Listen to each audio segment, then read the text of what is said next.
এক বাবা আর ছেলে গিয়েছিল মরিচ খেতে মরিচ তুলতে। তখন ছেলে হঠাৎ বাবাকে বলে উঠলো, বাবা আমি এই লাল মরিচের মতো একটা লাল টুকটুকে বউ বিয়ে করব। তখন তার বাবা বললেন, তোকে আবার কে বিয়ে করবে? ছেলে বলল, কেন, কত মেয়ে আছে। তখন তার বাবা বলল, তুই যে হাবা গুবা, তোকে আবার বিয়ে করবে, তাও সুন্দরী মেয়ে। হা হা হা। ছেলে তখন রাগ দেখিয়ে বলল, বিয়ে করলেই দেখতে পারবে। তখন তার বাবা বলল, আচ্ছা আচ্ছা দেখা যাবে, এখন মন দিয়ে কাজ কর। ও হ্যাঁ, মনে তো নেই, ছেলেটার নাম ছিল ইমন। ইমন কাজ করতে করতে লাল টুকটুক বউয়ের কথা ভাবতেছে। সারাদিন যেখানেই যাচ্ছে সেটাই করতেছিল, শুধু লাল টুকটুক বউয়ের কথাই ভেবে চলছে। হঠাৎ সে একদিন নদীর পার দিয়ে যাচ্ছিল, হঠাৎ দেখতে পেল গাছের ডালে একটা মেয়ে চুল শুকাচ্ছে। মেয়েটা ছিল অসম্ভব সুন্দরী। ছেলেটা দেখেই ভাবতেছিল, এটাই আমার লাল টুকটুক বউ।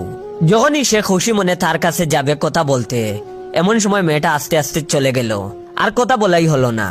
ইমন একটু মন খারাপ করে, তবুও খুশি হয়ে বাবার কাছে গেল এবং লাফাতে লাফাতে বলতে থাকলো, আমি তো লাল টুকটুক বউ পেয়ে গেছি। তখন তার বাবা বলল, পাগল হইলি নাকি, একটু লাফানো বন্ধ কর, আর আমাকে ভালো করে বল কি হয়েছে।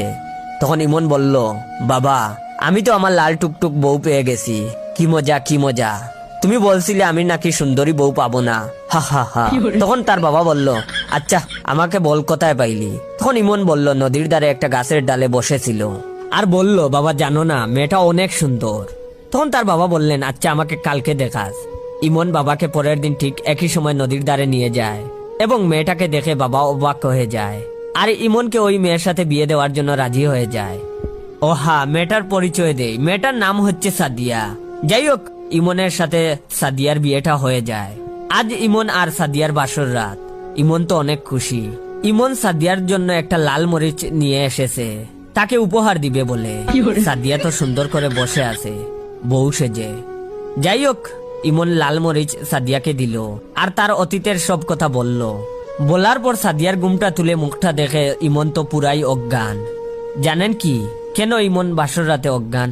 আসলে ইমন সাদিয়াকে বিয়ে করে নাই, উল্টো সাদিয়া ইমনকে ফাঁদে ফেলে বিয়ে করেছে। কারণ সাদিয়া আসলে সাদিয়াই না, ও আসলে একটা পেতনি।